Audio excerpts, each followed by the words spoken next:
सीताया पतये नमः।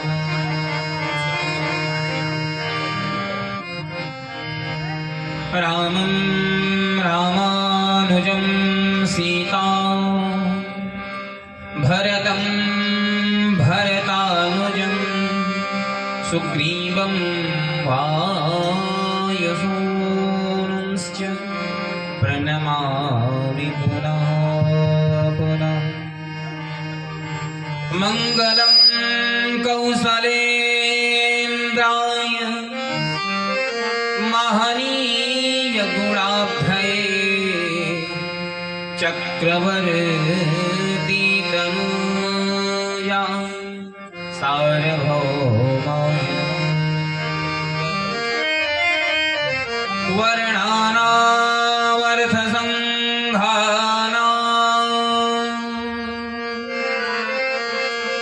रसानां छन्दसामपि मंगलानां च कर्तारं वन्दे वाणी विना।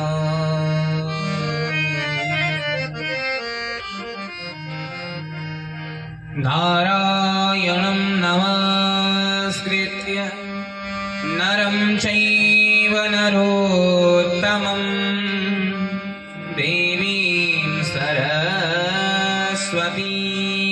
व्यासं ततो जयमुदीरये।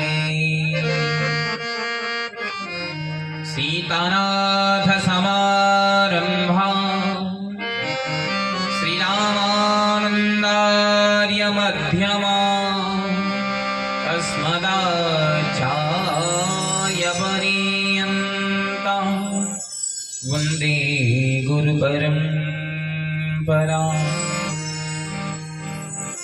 उल्लङ्घसिन्धो सलिलं सलीलं यः शोकवह्निं जनकात्मजा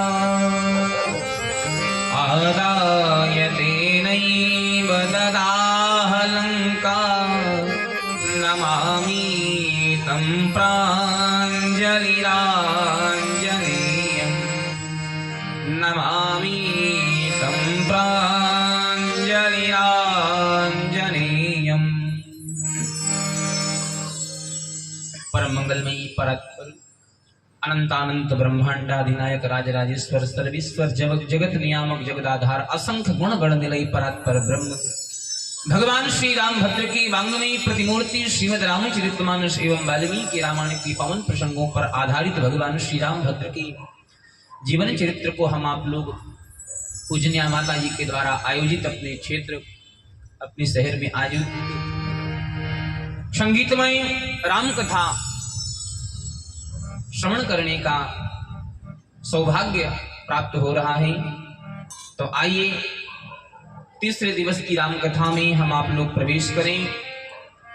उससे पूर्व मन वाणी को पवित्र करने के लिए सर्वप्रथम भगवान की पतित पावन नामों का आश्रय तत्पश्चात भगवान श्री राम भद्र की मंगलमय जीवन गाथा को हम आप लोग श्रवण करें बड़े भाव से ताली बजाते हुए। मैं तो जपूं सदा तेरा नाम दयालु दया करो, मैं तो जपूं सदा तेरा नाम दयालु दया करो। मैं तो जपूं सदा तेरा नाम दयालु दया करो। मैं तो जपूं सदा तेरा नाम दयालु दया। सभी लोग पीछे से बोलेंगे, हमारी सभी आप लोगों से प्रार्थना है कि सभी लोग हमारे पीछे पीछे बोलेंगे। मैं तो जपूं सदा तेरा नाम दयालु दया करो। मैं तो जपूं सदा तेरा नाम दयालु दया करो।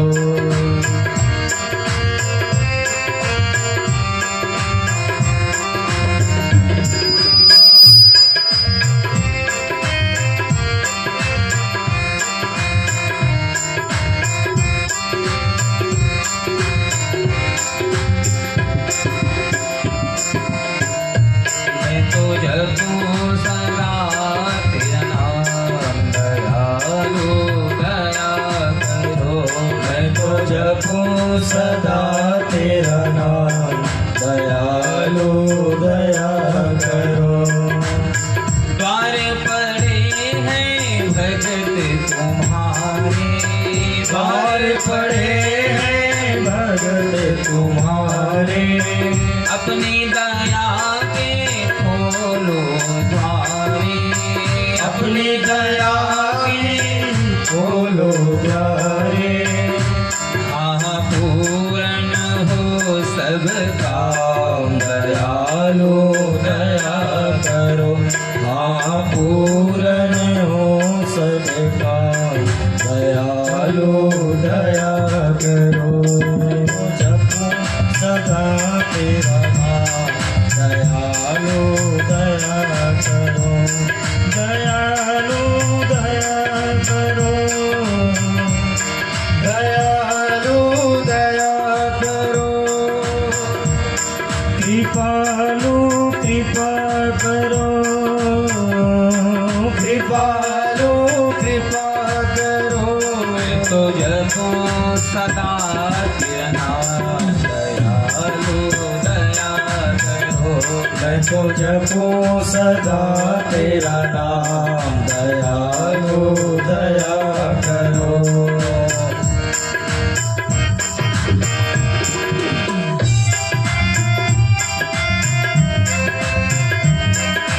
ताली बजाते हुए हरि बोल।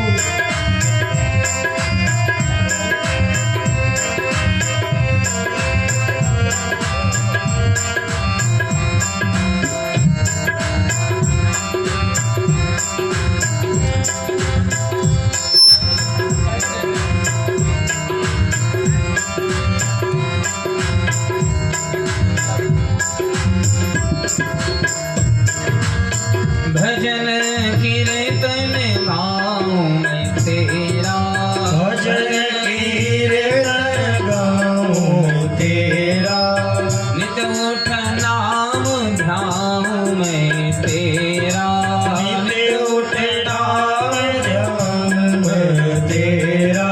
कृष्ण कृष्ण श्री राम, दयालु दया करो। हाँ कृष्ण कृष्ण श्री राम, दयालु दया करो। मैं तो जपूं सदा तेरा नाम, दयालु दया करो। कृपालु कृपा करो, दयालु दया करो। कृपालु कृपा करो, दयालु दया करो। मैं तो जपूं सदा तेरा नाम, दयालु दया करो। मैं तो जपूं सदा तेरा नाम, दयालु दया करो। साधु संत की संगत देना, साधु संत की संगत देना, राघव। साधु संत की संगत देना, साधु संत की संगत देना। अपने नाम की रंगत देना, अपने नाम की रंगत देना। दास बना लो मेरे राम, दयालु दया करो। हाँ दास बना लो घनश्याम, दयालु दया करो। हाँ दास बना लो मेरे राम, दयालु दया करो। हाँ दास बना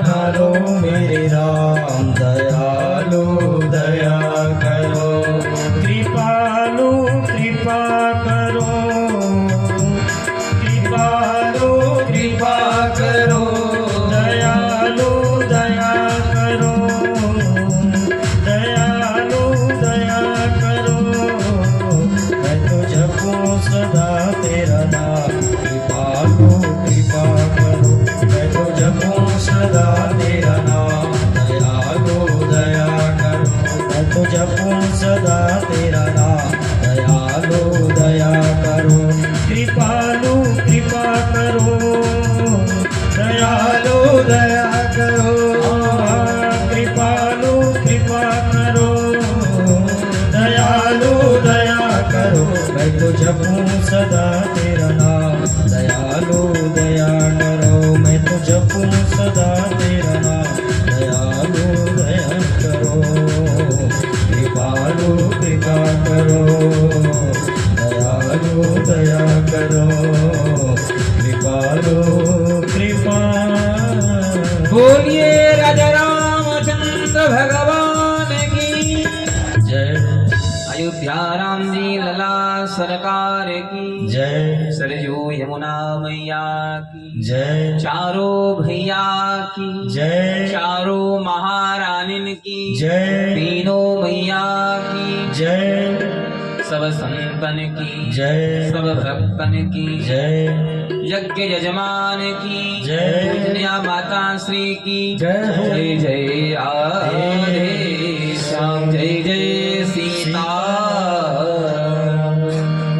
सब सनातन धर्म अवलंबी श्री रामकृष्ण अनुरागी उपस्थित स्वर्ण मंडित रत्न जड़ित राजमंडली मुकुटबंदी सम्राट सिंहासन पीठ पाक पीठ का पर सुशोभित राजराजेश्वर सर्वेश्वर असंग गुणगण लय परात्पर ब्रह्म भगवान श्री राम के मंगलमयी जीवन गाथा को हम आप लोग रामायण के माध्यम से श्रवण कर रहे हैं। तो आइए कथा की यात्रा को मिलकर के अग्रसर किया जाए। बोले राजा रामचंद्र भगवान की जय। भगवान श्री रामभद्र के वांगमय स्वरूप रामायण के पावन प्रसंगों को प्रणाम करते हुए पूज्यपाद कली पावन अवतार संत श्रोमणी श्री गोस्वामी तुलसीदास जी महाराज अपने मन को भगवान की मंगलमयी कथा सुना रहे। कल हम आप लोगों ने बड़ी भाव और भक्ति के साथ भगवान शिव के मंगलमय चरित्र को श्रवण किया। गोस्वामी तुलसीदास जी महाराज ने चौपाइयों के माध्यम से कितने सुंदर और सहज तरीके से भगवान शिव के विवाह की मंगलमयी कथा कही और विस्तार पूर्वक समाज पूर्वक दोनों पद्धति के अनुसार बाबा ने भगवान महादेव की मंगलमय जीवन की कथा का गुणानुवाद किया। और ये सब करने के बाद बाबा कहते हैं शंभु चरित गिरजा वेद न पावहि वरने तुलसीदास की अतिमति मंगल। बाबा ने अपने को गवार से आप क्या आशा कर सकते हैं। तो बाबा ने इस प्रकार महादेव के विस्तार चरित्र को सुनाने के बाद बाबा कहते हैं कि भगवान महादेव का जो चरित्र है वो सागर के समान, उपमा दिया सागर की। जैसे सागर की गहराई को कोई नाप नहीं सकता, वैसे भगवान महादेव की चित्र की गाथा कोई गा नहीं सकता। भगवान महादेव भगवती पार्वती के साथ कैलाश में विहार कर रहे हैं। परम रम्य बाबा कहते हैं परम रम्य गिरिभर कैलासो सदा जहाँ शिव उमा निवासो। कैलासो सदा निवासो सदा जहाँ शिव उमा निवासो सदा जहाँ शिव उमा निवासो। बोलिए शंकर भगवान की जय। कैलाश पर्वत के बारे में बाबा ने वर्णन किया कि परम रम्य कैलाश पर्वत की भव्यता और दिव्यता और शोभा का वर्णन करते बाबा ने इन तीनों की व्याख्या को एक शब्द में पूर्ण कर दी। परम रम्य भव्यता, दिव्यता और सौंदर्य को देख करके जहां मन आसक्त हो जाता है ऐसे सार को रम्य करें। तो भव्यता दिव्यता का समास पद्धति से वर्णन करते बाबा ने रम्य शब्द का प्रयोग किया। जहां भगवान महादेव अपनी अर्धांगिनी जगत जननी पार्वती के साथ विहार कर रहे हैं। एक लंबा समय व्यतीत हुआ। एक दिवस भगवान महादेव कैलाश पर्वत पर बरगद के वृक्ष के नीचे अपने हाथों से बाबा ने बागांबर बिछाया है।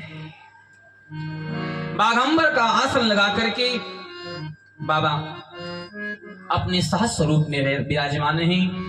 भगवती पार्वती आई हैं और पार्वती ने आकर के भगवान महादेव को प्रणाम किया। बाबा कहते हैं पार्वती भल अवसर ज्ञानी, पार्वती भल अवसर जाने, गई शंभु कही मातु भवानी। पार्वती भल अवसर जाने, गई शंभु कही मातु भवानी। भगवती पार्वती इस प्रकार अवसर को देखते हुए और अवसर का अलग लाभ लेने के लिए भगवान महादेव के पास पधारी हैं, जहां भगवान महादेव के द्वारा उनका स्वागत होता है। भोले बाबा ने वाम भाग में आसन प्रदान किया है, क्योंकि देवियों का स्थान पुरुष के वाम भाग में।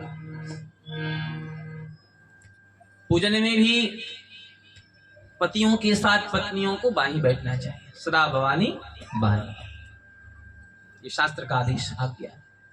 तो भगवान महादेव के वाम भाग में विराजमान हुई जगत जननी और भगवान की कथा सुनने की इच्छा प्रकट करी, और इच्छा प्रकट करने के कारण ही माता पार्वती ने प्रश्न किया है। भगवान महादेव के सम्मुख माता ने श्री राम भद्र की जीवन गाथा को सुनने की इच्छा प्रकट करी, और भगवान श्री राम के चरित्र के संदर्भ में 14 प्रश्न किए। कितने प्रश्न किए? 14 प्रश्न किए। उन प्रश्नों का वर्णन बाबा ने की करके चौपाइयों में बद्ध किया है। चौपाई बद्ध वो प्रश्न है। पहला प्रश्न है प्रथम सोकारण कहूं विचार, निर्गुण ब्रह्म सगुण बपुधारी। पहला प्रश्न क्या है कि निर्गुण परात्पर ब्रह्म सगुण के रूप में कैसे धरती पर प्रकट होता है। दूसरा प्रश्न है प्रभु कहूं राम, प्रभु पुनि प्रभु कहूं राम अवतार, बाल चरित पुनि कहूं राम। दूसरा प्रश्न है, क्या प्रश्न है दूसरा? तो राम जी के अवतार के विषय में दूसरा प्रश्न। तीसरा प्रश्न है राघव की लीला के संदर्भ में। चौथा प्रश्न है जानकी के विवाह के संदर्भ में। पांचवा प्रश्न है किस प्रकार महाराज अवधेश ने रघुनंदन राघव को वनवास दिया। इस प्रकार करके भगवान के आगमन से लेकर के और स्वधाम गमन पर्यंत भगवती पार्वती ने भगवान महादेव से 14 प्रश्न किए। कितने प्रश्न किए हैं? 14। और इन संपूर्ण 14 प्रश्नों का सार ही राम कथा। भगवान श्री रामभद्र के चरणों में नमन करते हुए, भगवान श्री राम की बाल स्वरूप का स्मरण करते हुए बाबा ने माता पार्वती को कथा सुनाना प्रारंभ किया। पहले बाबा ने मंगलाचरण किया। हम कोई भी कार्यक्रम करते हैं, किसी भी कार्यक्रम का शुभारंभ करते हैं तो मंगलाचरण से, और उसी का ही दूसरा नाम श्री गणेश। रामचरितमानस का भी जब प्रारंभ बाबा ने किया तो 7 श्लोकों में मंगलाचरण किया, पर वाल्मीकि रामायण का जब शुभारंभ हुआ तो वहां पर कोई मंगलाचरण नहीं। वाल्मीकि रामायण एक ऐसा ग्रंथ है जहां किसी भी देवता का मंगलाचरण नहीं हुआ, केवल राम को ही स्मरण किया। क्यों? क्योंकि राम ही मंगल करता हूं, राम को छोड़ करके किसका मंगलाचरण करे। इसलिए राम से ही वाल्मीकि जी ने कथा का श्री गणेश किया। तो भोले बाबा कैलाश पर्वत पर भगवती पार्वती के साथ बैठ करके भगवान श्री राम के बाल स्वरूप को प्रणाम करें। आप लोग भी अपने मन से अयोध्या में भव्य और दिव्य मंदिर में विराजमान भगवान श्री राम लला का आप लोग यही अपने ही भूमि से और राम जी की उस बाल स्वरूप का मन से स्मरण करेंगे, भगवान को प्रणाम करेंगे। बंद हूँ बाल रूप सोई राम, बंद हूँ बाल रूप सोई राम, सब विधि सुलभ जब तुझ सुनामो, सब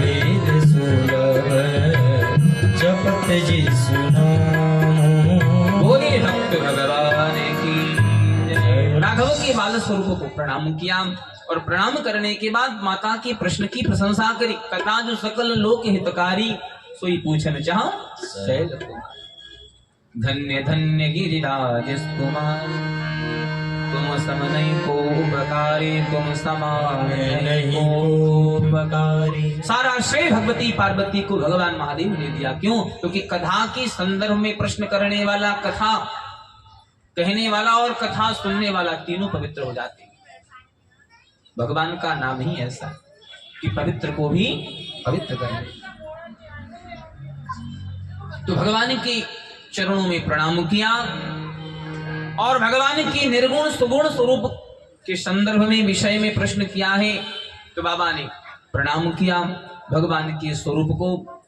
वेदों ने जिस प्रकार भगवान के निर्गुण स्वरूप का वर्णन किया, उस स्वरूप का वर्णन बाबा कर रहे हैं कि जो परात्पर ब्रह्म है, निर्गुण रूप में सगुण रूप में आता है। हाँ,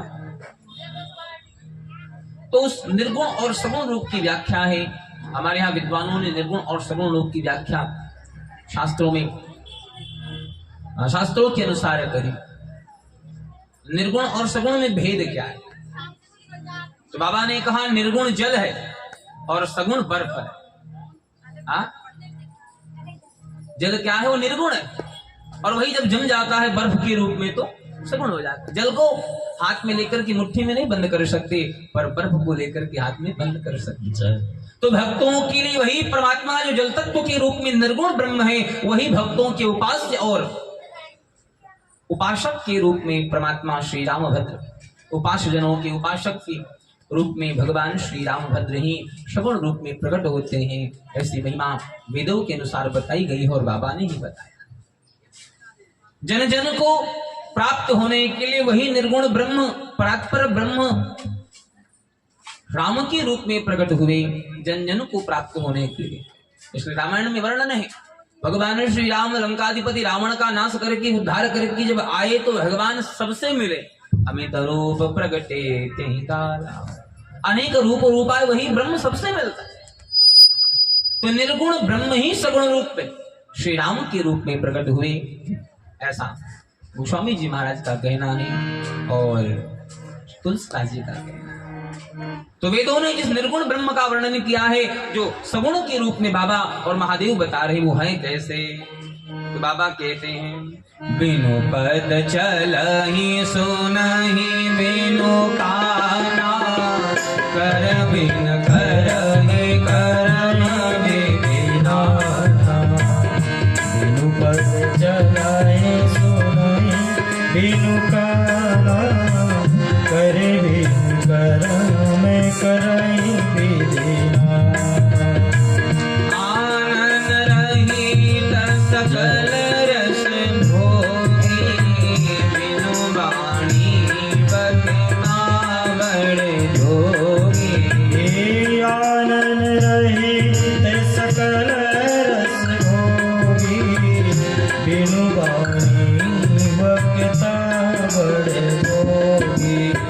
तन बिनु परस नयन बिनु देखा, ग्रहण गान बिनु वासे अशेषा। तन बिनु परस नयन बिनु देखा, ग्रहण गान बिनु वास अशेषा। बोली भक्त भगवान की जय। बिनु पग चलहि सुनहि बिनु काना।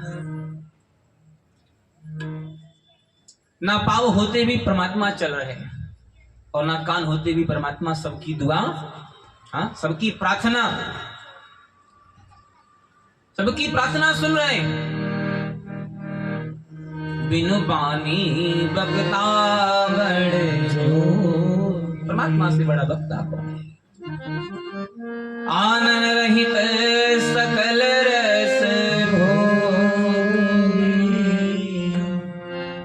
आनंद हीन होकर के और सारे रस तत्व को ग्रहण कर रहे हैं। इस प्रकार विदों के अनुसार निर्गुण ब्रह्म का प्रतिपादन किया गया और वही निर्गुण ब्रह्म राम के रूप में प्रकट हुए, कृष्ण के रूप में प्रकट हुए। लिक्विड और सॉलिड, यही निर्गुण और सगुण ब्रह्म के भेद का दर्शन है। भगवती पार्वती को भगवान महादेव लगे कथा सुनाने। सबसे पहले अवतारों का कारण बताया कि राम जी के अवतार के कारण क्या है। संसार में कोई भी घटना जब घटती है तो उसके पीछे कारण होता है। तो राम जी के आने का कारण क्या है?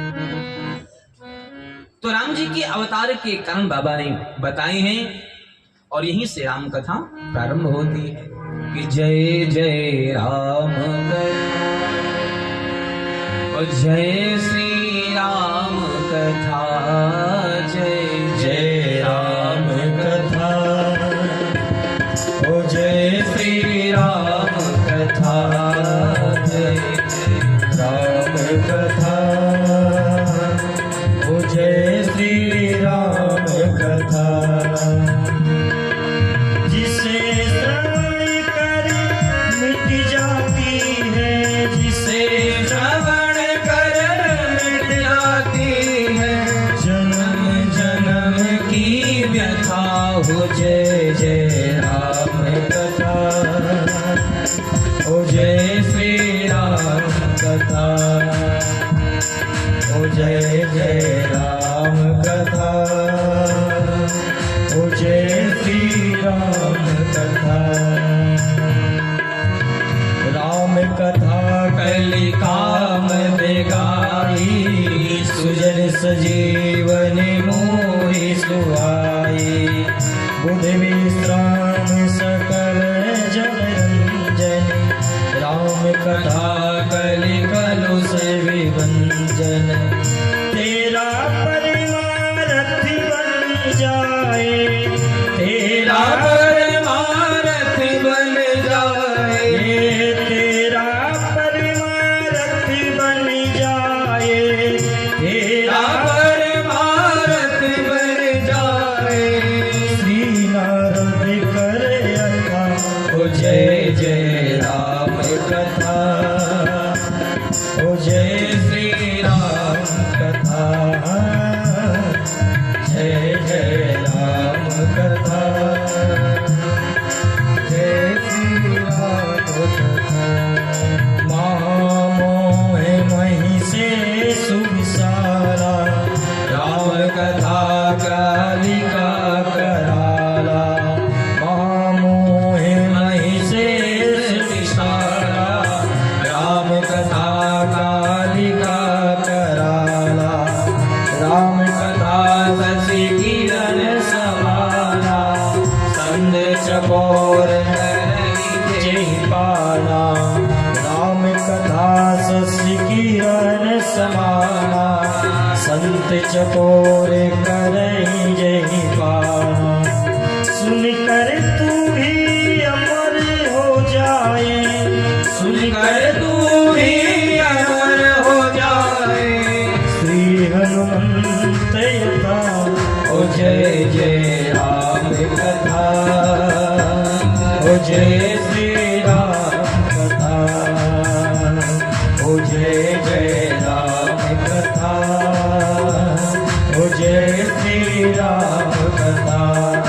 जिसे श्रवण कर मिट जाती है, जिसे श्रवण कर मिट जाती है, सो जन मोह की व्यथा ओ जय जय राम कथा ओ जय श्री राम कथा ओ जय जय राम कथा ओ जय श्री राम कथा। राम कथा कली बीटा पे कुठारी, सागर सुनो गिरिराज कुमारी। राम कथा कली बीटा पे कुठारी, सागर सुनो गिरिराज कुमारी। राम कथा सुंदर करतारी, संशय विहग उड़ावन हारी। राम कथा सुंदर करतारी, संशय विहग उड़ावन हारी।